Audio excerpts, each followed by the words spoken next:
Assalamu alaikum students.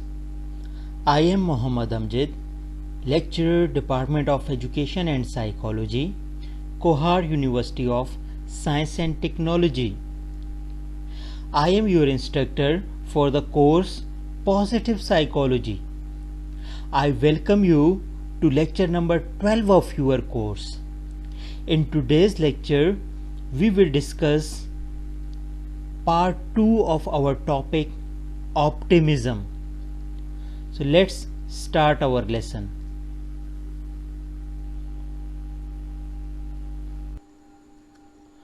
First of all, look at the contents which we are going to discuss in our today's lecture.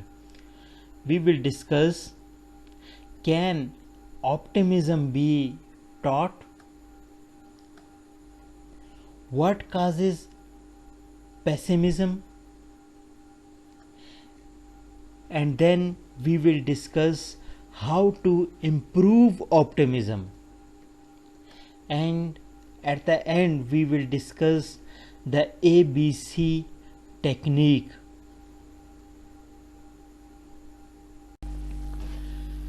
Now we discuss, can optimism be taught? Students, Seligman said that life inflicts the same setbacks and tragedies on the optimist as on the pessimist, but the optimist weathers them better.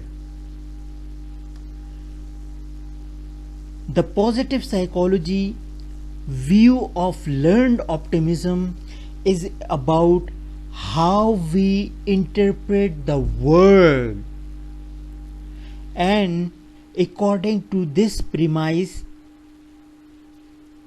it's not a fixed trait or part of our disposition. Instead, it can be seen as more of a strategy, an outlook that we can learn to cultivate when we start by challenging our automatic negative thoughts. Some studies provide evidence to suggest that optimism interventions can improve people's optimism significantly, with the face-to-face best possible self-interventions having the most significant effect of all studied.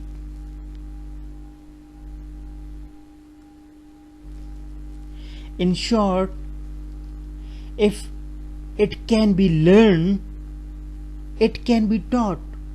Seligman would argue more on this.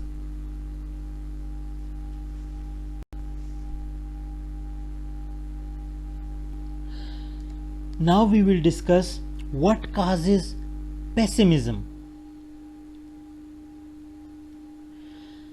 There are few different explanations in the literature on why we can be pessimistic. A fascinating paper entitled The Neural Basis of Optimism and Pessimism discusses a couple of cognitive and perceptual reasons that why people tend to be either optimistic or pessimistic.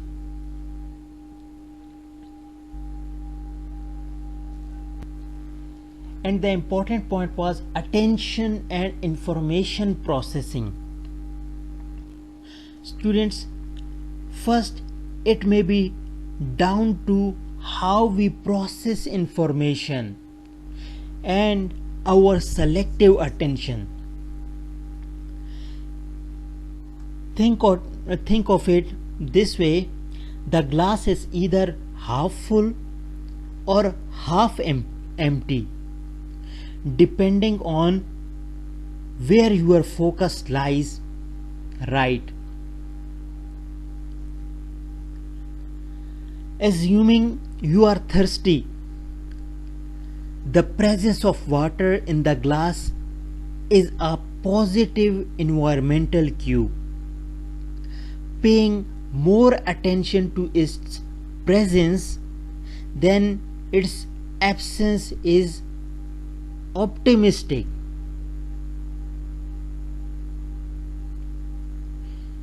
You disregard the fact that half the glass is not filled, filtering out the cues that correspond with your positive outlook.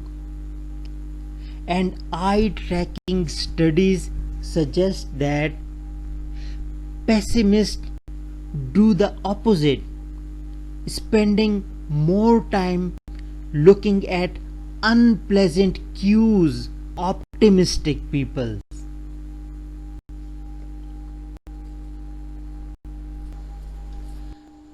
Now we will discuss the second component, which is locus of control. Has described a second potential cognitive mechanism, which is locus of control. So what is locus of control? It refers to our confidence that we can change or control elements of our lives.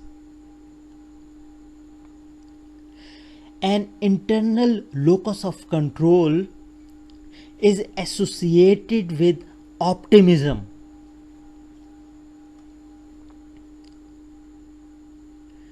This is the belief that you can take an active role in controlling things like exam results, work performance, and your environment in general. In contrast, those with an external locus of control tend to feel helpless about changing their relationships, lives, and so forth. The latter, H argues, is pessimistic. While your locus of control and optimism can be viewed as conceptually distinct, think about perceived self-efficacy and luck. For instance, there is doubtless some overlap between the two.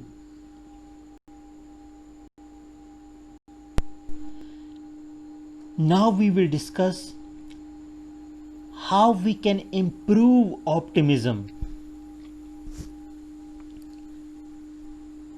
There are few ways to improve your optimism.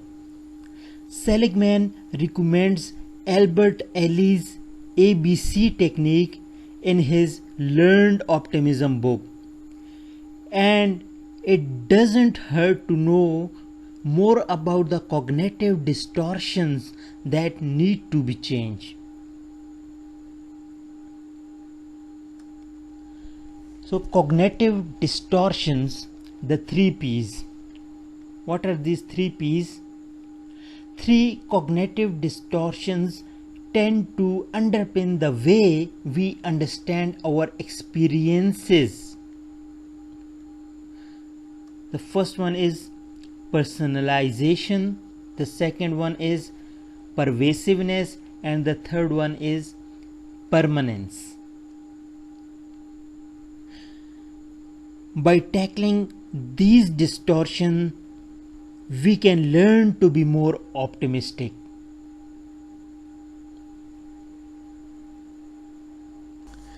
Now we will discuss first P, which is personalization.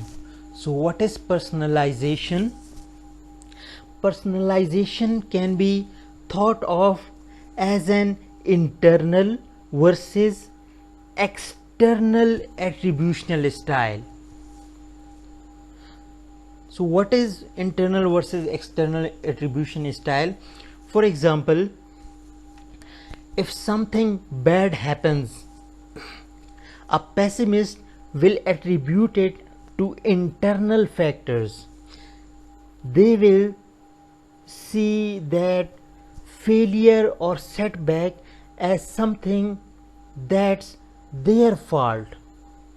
Personalization, the outcome.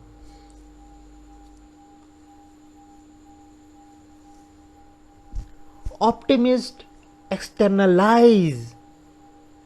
Instead, they are not to blame, so that next time they may be better.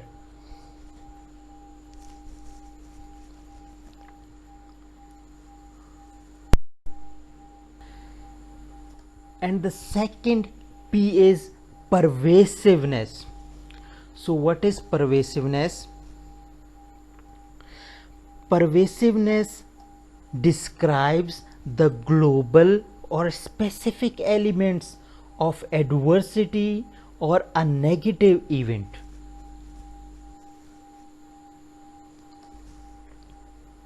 A global or pervasive attribution is pessimistic and closely related to catastrophizing. For example, I did a terrible job. I will never be hired again ever. Someone who views an undesirable outcome as pervasive will also be more inclined to believe that it will impact other aspects of their lives too. It means I am a bad student too and unlovable again. Optimists see positive events as pervasive. It can be argued rather than negative ones.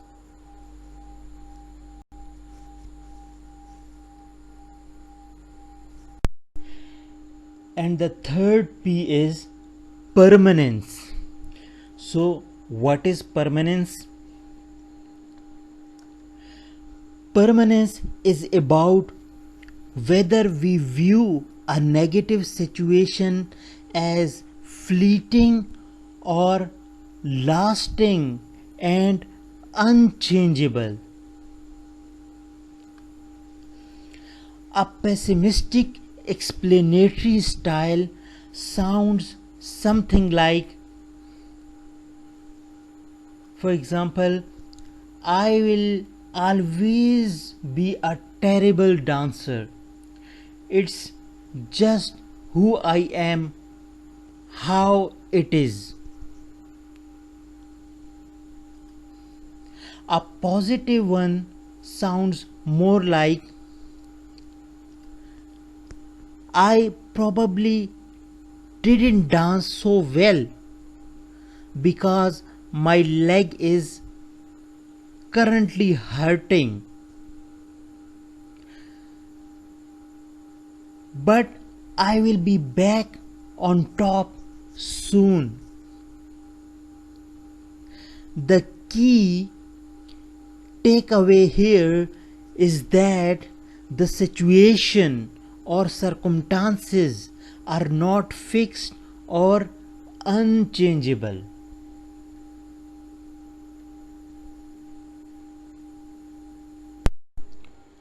Now we will discuss the ABC technique of Albert Ellis. According to Seligman, we can change our explanatory styles by challenging these cognitive distortions. In Learned Optimism, Seligman introduces an adopted version of Albert Ellis' ABC technique.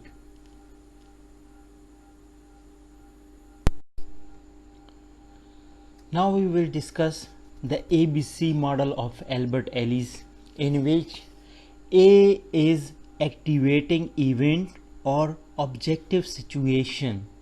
So let's discuss. The first column records the objective situations. This is an event that ultimately leads to some type of high emotional response or negative dysfunctional thinking. And the second component in ABC model is B, which means beliefs.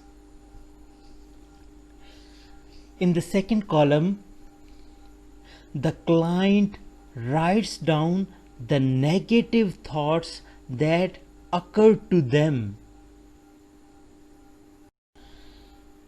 Now we will discuss the third component in ABC model is C, which means consequence. The third column is for the negative feelings and dysfunctional behaviors that resulted. The negative thoughts of the second column are seen as a connecting bridge between the situation and the distressing feeling. The third column C is next explained by describing emotions or negative thoughts that the client thinks are caused by A. This could be anger, sorrow, anxiety, or Ellis believes that it is not the activating event A that causes negative emotional and behavioral consequences C,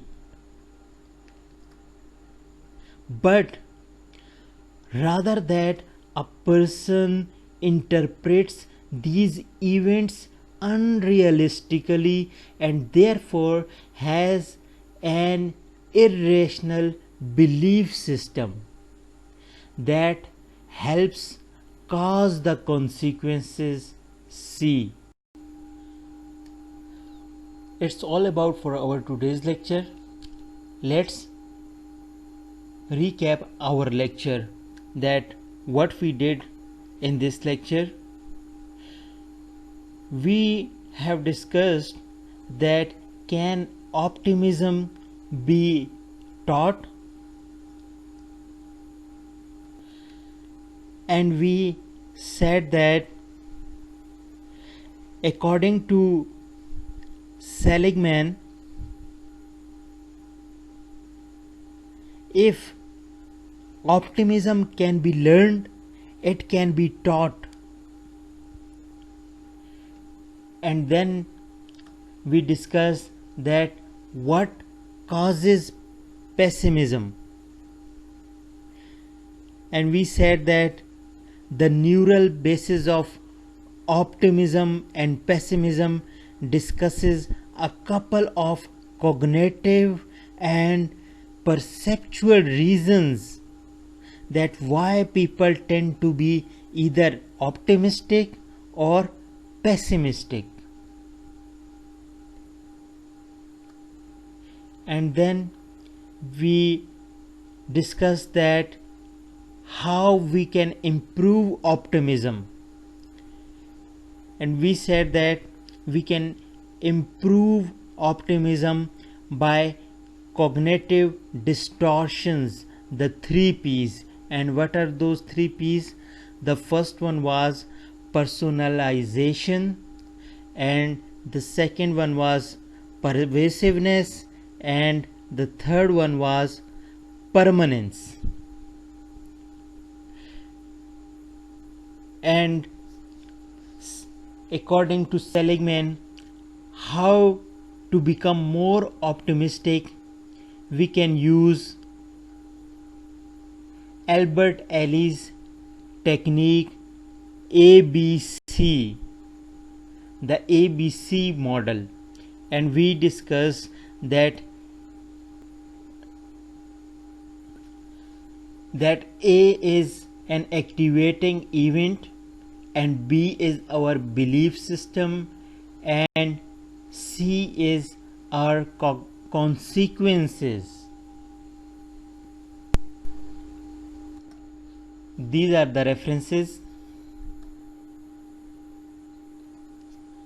Students, it's all about for our today's lecture. I hope you will read it and understand it. Thank you very much. Allah Hafiz.